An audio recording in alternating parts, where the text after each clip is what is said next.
नमस्कार। आज मैं आपके साथ बातचीत करूंगी उन बच्चों के बारे में जिन पर हमारा ध्यान इस तरह जाता है कि वो अगर क्लास में बाकी बच्चों के साथ पढ़ें तो मैं एक अच्छे अध्यापक कहलाऊं। जी हाँ, मैं उन्हीं बच्चों की बात कर रही हूँ जो स्कूल में आते हैं लेकिन पढ़ने की रुचि नहीं रखते, या वो बच्चे जो स्कूल में ज्वाइन तो करे लेकिन पता ही नहीं चला कब स्कूल से निकल गए। ये बच्चे जो पढ़ते ठीक से नहीं हैं या चले जाते हैं या आना ही नहीं चाहते स्कूल में, ऐसा क्यों? ये मॉड्यूल में हमने इस बात पर बहुत ध्यान दिया है क्योंकि बहुत सालों से आप और मैं और बहुत सारे हमारे जैसे लोग हिंदुस्तान के में स्कूल की शिक्षा पर में क्वालिटी की इम्प्रूवमेंट में बहुत सारा परिश्रम कर रहे हैं, लेकिन फिर भी जिन बच्चों की मैंने शुरू में बात की वो बच्चे हमारे सामने हैं। तो क्या करें और कैसे इन बच्चों को बाकी बच्चों के साथ पढ़ाएं और क्यों पढ़ाएं साथ?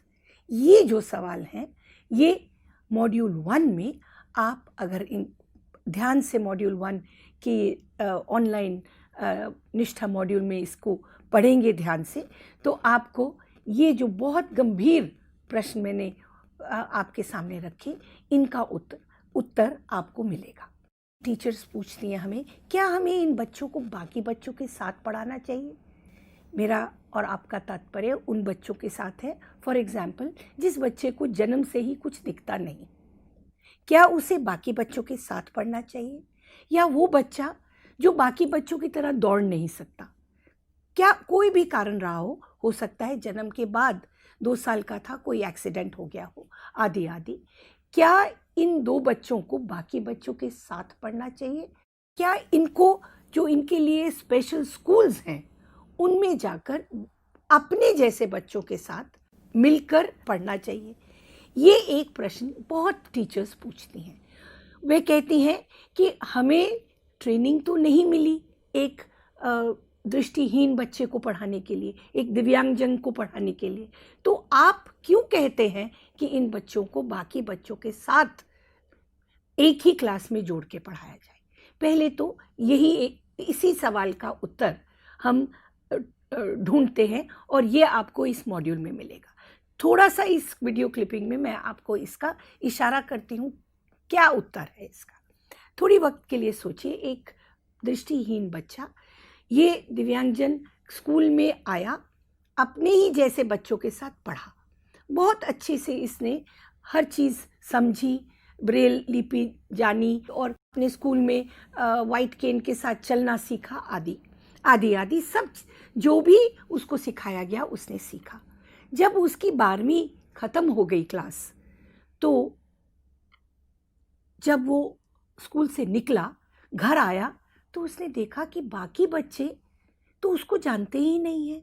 घर में सब अपने जो उसके मासी हैं, मौसा हैं, माता पिता है, दादा दादी हैं, वो सिर्फ कभी कभी उसको छुट्टियों में देखते थे, उनको भी उसके बारे में ज़्यादा सब कुछ नहीं पता। एक क्षण के लिए उसको ऐसा लगता है कि मैं यहाँ पर फिट नहीं होता, और बाकियों को लगता है ये अब हमारे साथ कैसे जिएगा, कैसे जाएगा मार्केट, इसको तो मार्केट का आसपास पता ही नहीं, कैसे जाएगा मेट्रो में, इसको तो मेट्रो का रास्ता ही नहीं आता, कैसे ढूंढेगा ये किसी का घर, ये तो इस माहौल में बड़ा ही नहीं हुआ। ये जो सवाल है ये बिल्कुल वाजिब है। इस बच्चे को बाकी बच्चों के साथ ही एक सोसाइटी में रहना है, हमारी सोसाइटी में बाकी बच्चों को भी इसके बारे में जानकारी होनी चाहिए, तभी ये बाकियों के साथ मिलकर हमारी सोसाइटी में बाकी बच्चों की तरह बड़ा हो सकता है। यही जो अभी मैंने तर्क रखा, बहुत संक्षेप में यही तर्क है क्यों हमें इन बच्चों को एक साथ पढ़ाने की ज़रूरत है। ऐसे ही तर्क इस मॉड्यूल में बहुत और आपको दिए जाते हैं, जिससे आप ये समझेंगे कि क्यों हमें सब बच्चों को एक क्लास में पढ़ाना चाहिए। एक और तर्क जल्दी से बताते हैं आपको। जो रिसर्च है वो दुनिया भर की क्या कहती है? वो ये कहती है कि जब सब बच्चे साथ में पढ़ते हैं तो हर बच्चे की अचीवमेंट में वृद्धि होती है, हर बच्चे की होलसम डेवलपमेंट होती है। ये भी रीज़न है क्यों हम कहते हैं कि सब बच्चों को एक साथ पढ़ना चाहिए। बच्चों में भिन्नता आप घर में भी देखते हैं, स्कूल में अब ज़्यादा दिखती है। क्यों? क्योंकि हमारी लीगल एक्ट्स, हमारी पॉलिसी, हमारी कॉन्स्टिट्यूशन, बहुत सालों से हमने ये लोगों को बताने की कोशिश की है कि अगर बच्चा जहाँ पे भी वो रहता है, जो स्कूल है, उसमें उसका आना उसका हक है। हम उसको मना नहीं कर सकते ना। अगर ये हक हमने उसको सही तरीके से देना है तो हमें और आपको और मुझे और सभी स्टेक होल्डर्स को जो बच्चों के लिए काम करते हैं, ये जानना ज़रूरी है कि हमें उनको सब बच्चों को भिन्नता के साथ लेकर चलना है और अपनी क्लास में सबको साथ लेकर उनको पढ़ाना है। ये कैसे हो सकता है? ये पॉसिबल है भी, और ये नेशनल और इंटरनेशनल मैंडेट भी है हमारा, जैसे मैंने अभी कहा। तो ये तभी हो सकता है अगर हम अपना मन बनाएं, हम अपनी एटीट्यूड बनाएं, हम ये समझें कि हर बच्चे का हक देना हमारा कर्तव्य है। और भिन्नता में गलतियां बच्चों में मत ढूंढें। हर बच्चे में कुछ उसकी स्ट्रेंथ होती है, हाँ ज़रूर वीकनेस भी होती है, लेकिन अगर हम स्ट्रेंथ्स पे बच्चे को बिल्ड करें क्लास में तो वो ज़रूर बाकी बच्चों के साथ ग्रो करेगा। एक दूसरे को समझेंगे बच्चे और एक दूसरे की स्ट्रेंथ्स और वीकनेसेस समझकर आगे चलेंगे। एनसीईआरटी ने बहुत परिश्रम किया है और बहुत कुछ हमने टीचर्स के लिए, पेरेंट्स के लिए, बच्चों के लिए बनाया है विधियाँ और सामग्री, जिससे कि आप पढ़कर कैसे इसको किया जाए बहुत ध्यान से समझ सकते हैं। ये इस मॉड्यूल में हमने उसकी रेफरेंसेस दिए हैं और ये टिप्स आपको इस मॉड्यूल में बहुत सिंपल वे में हमने रखे हैं। जैसे कि हमने कहा है कि universal design for learning, NCERT ने पायोनियरिंग काम किया है पिछले कुछ सालों में कि हर बच्चे को हम उसका हक अगर देना है हमें, तो हमें यूनिवर्सल डिज़ाइन फॉर लर्निंग के प्रिंसिपल्स को फॉलो करना है। ज़रूरी नहीं है कि हर बच्चा अपने सवाल का जवाब लिख कर ही दे। ये भी हो सकता है कि बच्चे को वर्बल अपना रिस्पॉन्स दे सके। अगर मैं बोल रही हूँ तो कोई बच्चा जो नहीं बोल सकता वो साइन लैंग्वेज में भी अपना जवाब दे सकता है, और अगर कोई बच्चा देख नहीं सकता तो वो ब्रेल लिपि में भी अपना जवाब लिख के दे सकता है। ये दोनों बच्चे जिनकी मैंने अभी बात की, ये बाकी बच्चों के साथ उत्तर दें, उनको हम फीडबैक दें और इस तरह पढ़ाई कराएं कि किसी बच्चे को भी ऐसा ना लगे कि मेरी में हीन भावना है, मेरे में ये अक्षमता है। हर बच्चे की क्षमता, प्यार और एक सही भाव से पढ़ाने लिखने की विधि को अगर हम अडॉप्ट करेंगे तो ये पॉसिबल है।